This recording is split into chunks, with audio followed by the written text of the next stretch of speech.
Hai, assalamualaikum warahmatullahi wabarakatuh. Apa kabar teman-teman? Semoga teman-teman selalu sehat dimanapun teman-teman berada.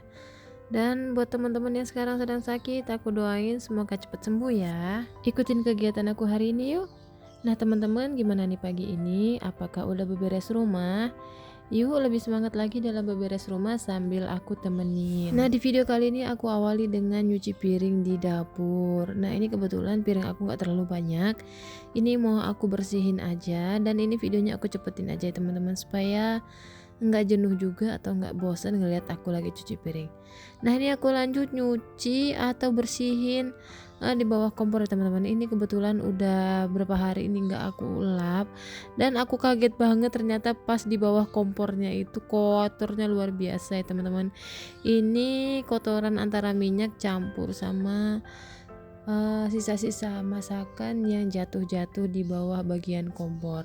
Nah ini selesai aku bersihin di bawah kompornya, ini aku lanjut bersihin di dinding-dinding well foamnya, karena well foam ini harus rajin dibersihin ya teman-teman kalau teman-teman sekalian di rumahnya ada dipasang well foam, karena ini gampang sekali berminyak, apalagi yang wall foamnya sangat dekat sekali dengan kompor. Ini kalau dipegang sangat berasa banget minyaknya ya teman-teman, walaupun kadang minyaknya itu enggak kelihatan. Dan setelah selesai beberes di bagian meja kompor, ini aku lanjut beresin di bagian kolong wastafel ya teman-teman. Ini kebetulan juga udah kotor. Nah ini aku biasanya ngepel di bawah bagian kompor ini atau di bawah meja ini per 2 atau 3 hari sekali, jadi supaya enggak kumel ya teman-teman. Nah ini kebetulan di bawah kolong dapur aku ini aku pasangin wall foam. Jadi ini wall foamnya yang aku pasang ini model roll ya teman-teman. Ini jadi aku pasang ini karena ada sisa, kan rumah aku hampir semuanya ya teman-teman aku pasangin wall foam. Nah ini ada sisa, jadi aku pingin pasang aja gitu di bawah kompornya supaya eh, apa ya, lebih cerah aja gitu, enggak kelihatan banget dekilnya di bawah kompor ini. Jadi teman-teman mungkin ada yang bingung nih, kok di rumah aku nggak ada dispenser. Jadi emang aku nggak gunain dispenser ya teman-teman. Nah jadi kalau aku mau minum itu ya aku langsung tuang air galonnya ke dalam teko. Jadi kenapa aku nggak menggunakan dispenser, karena alasannya ruangan aku ini udah sempit, jadi kalau aku menggunakan dispenser bingung mau meletakkannya di mana. Jadi ya untuk sementara ini aku gunain manual aja ya teman-teman, langsung dituang ke dalam tekonya. Sebenarnya ada ya teman-teman alat yang dijual untuk memompa air galon ke wadahnya, seperti yang portable itu yang pakai USB. Cuman aku pernah ngeliat kalau alatnya itu pas keluar airnya tuh kecil banget, jadi aku kayak nggak sabar ya teman-teman untuk nampung ke dalam tekonya ini. Makanya aku nggak mau beli, mendingan manual aja ya teman-teman, supaya lebih praktis. Dan ini alhamdulillah ngepelnya udah selesai. Ini mau aku tutup kembali gorden kolong dapurnya. Nah ini anak-anak aku sedang tidur ya teman-teman. Ini karena selimutnya nggak dipakai, ini mau aku lipetin aja supaya nggak berantakan di bagian kasurnya. Jadi teman-teman, kan kalau kita ruangannya ber-AC, kalau pas tidur itu pasti menggunakan bed cover ya teman-teman, karena suhu udaranya tuh pasti dingin atau suhu kamarnya itu dingin. Tapi anak-anak aku ini walaupun tidurnya di AC, dia tuh nggak mau selimutan ya teman-teman. Jadi aku nyelimutinya itu kalau dia lagi tidur bener-bener tidur pules, baru bisa aku selimutin. Kalau enggak, bed covernya itu ditendang-tendang sama dia, dan dia emang bener-bener nggak mau yang namanya diselimutin. Kalau teman-teman sendiri gimana nih, anak-anaknya sama nggak kayak anak aku, kalau diselimutin itu nggak pernah mau. Nah ini lanjut lagi ke video. Ini aku lagi sapu-sapu ya teman-teman. Ini aku nyapunya selesai yang di bawah kolong, ini lanjut arah ke depan. Nah biasanya tuh aku kalau nyapu dari dapur ke depannya teman-teman, karena emang rumah kontrakan aku ini lantainya itu nggak rata, jadi kayak ada tingkat-tingkatan kecil. Nah biasanya sih aku tuh kalau diajarin orang tua lebih baik itu nyapu dari depan ke arah belakang, supaya katanya sih rezeki suami itu lancar, rezeki kita itu lancar.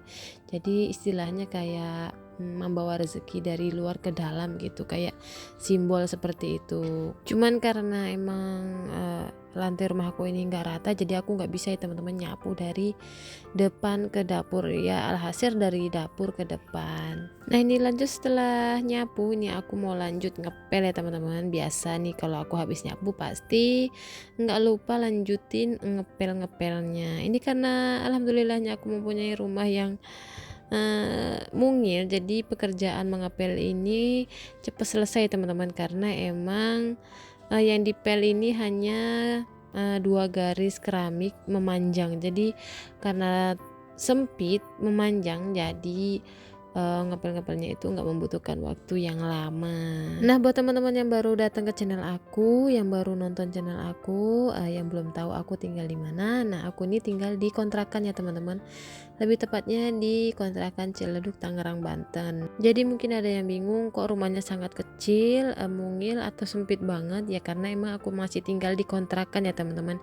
Dan ini bukan rumah sendiri. Jadi kalian gak akan nemuin barang-barang mewah yang ada di rumah aku, karena aku itu statusnya masih ngontrak. Jadi perabotan atau peralatan yang ada di rumah aku hanya barang-barang biasa yang sederhana dan yang pastinya nggak bagus-bagus amat. Nah ini lanjut beberesnya ya teman-teman. Ini aku lagi ngelap-ngelap di bagian kulkas ini supaya kulkasnya ini terlihat lebih bersih dan nggak kotor aja karena debu. Dan ini lanjut aku ngelap-ngelap di bagian meja hijau putih ini dan salon-salon yang ada di atasnya supaya bersih. Nah ini aku lanjut mau ngelap-ngelap di rak sepatu ya teman-teman. Nah mungkin teman-teman di sini ada yang bingung kok kenapa aku kok nyimpan sepatunya di kamar, karena kalau di bagian luar itu banyak tikus ya teman-teman. Jadi di luar itu kebetulan ada got, suka banget ada tikus yang ke situ, makanya nanti kalau sepatu-sepatunya ini aku taruh di luar,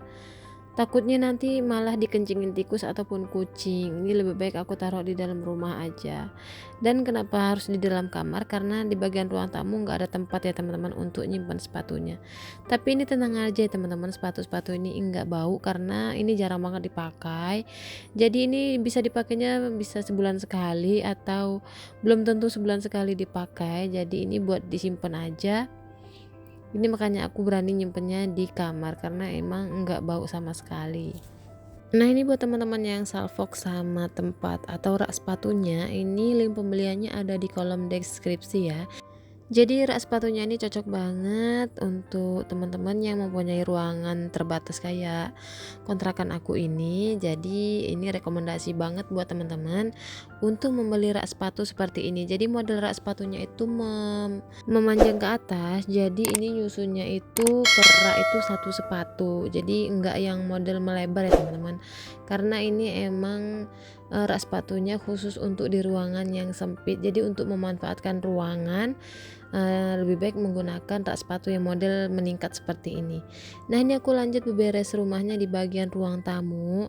Nah ini aku tadi habis sholat subuh, ini aku belum meletakkan kembali sajadahnya, ini mau aku susun dulu. Tadi buru-buru ya teman-teman, karena subuh tadi aku selesai sholat lanjut masakin suami untuk bekal, maksudnya bekal untuk suami kerja. Nah biasanya tuh aku kalau subuh-subuh masakin suami dulu ya teman-teman, baru beberes rumah. Jadi itu sebenarnya tadi aku udah bangun dari jam 4.40, selesai melaksanakan sholat subuh aku masak. Nah selesai masak baru deh beberes rumah. Nah ini aku lagi lap-lap di bagian TV ya teman-teman. Ini karena udah berdebu ini makanya aku lap-lap dulu. Jadi buat teman-teman jangan lupa untuk selalu lap-lapin barang-barang yang ada di rumah ya teman-teman, supaya terlihat selalu kayak baru. Sayang banget ya teman-teman kalau di rumah kita itu punya barang-barang yang bagus dan mewah kalau nggak rajin-rajin untuk selalu dilap-lap, karena warnanya bakalan kusam, jadi nggak terlihat lagi tuh kalau barang itu ternyata mewah. Nah ini aku lanjut lap-lap di bagian kipas ya teman-teman. Ini kipas di bagian luarnya kebetulan udah berdebu juga, ini mau aku lap-lap aja. Nah untuk kipas yang di bagian dalam ini aku biasanya ngebongkarnya bisa sebulan sekali ya teman-teman. Kalau emang benar-benar udah dekil banget baru aku bongkar, karena emang lumayan susah juga untuk ngebongkarnya kan. Ini kipas gantung ya teman-teman, agak susah. Nah ini aku lanjut di bagian meja sudut, ini mau aku lap-lapin aja sedikit karena nggak terlalu kotor juga, cuman supaya lebih bersih aja nih aku lap. Dan setelah selesai lap-lap ini aku mau buka gorden karena emang udah lumayan siang juga. Ini mau aku buka gordennya supaya ada cahaya matahari yang masuk. Dan teman-teman terima kasih ya yang udah datang ke channel aku. Terima kasih teman-teman yang udah subscribe di channel aku. Semoga semua video aku bermanfaat buat teman-teman. Dan buat teman-teman yang belum subscribe, semoga nanti suatu saat teman-teman subscribe channel aku ya. Nah alhamdulillah pekerjaan aku pagi ini udah selesai. Yuk teman-teman jangan lupa beberes rumah. Semangat lagi dalam beberes rumah. Rumah yang bersih, rumah yang sehat, kita sendiri yang ngerasain. Karena kebersihan itu sebagian daripada iman. Terima kasih buat teman-teman yang udah nonton. Jangan lupa klik subscribe dan aktifkan tombol loncengnya di channel ini. Sampai jumpa di video aku selanjutnya. Semoga video aku bermanfaat. Dan ingat ya teman-teman, jangan lupa untuk semangat beberes rumah. Karena rumah yang bersih, rumah yang sehat itu kita sendiri yang ngerasain. Assalamualaikum warahmatullahi wabarakatuh. Dadah.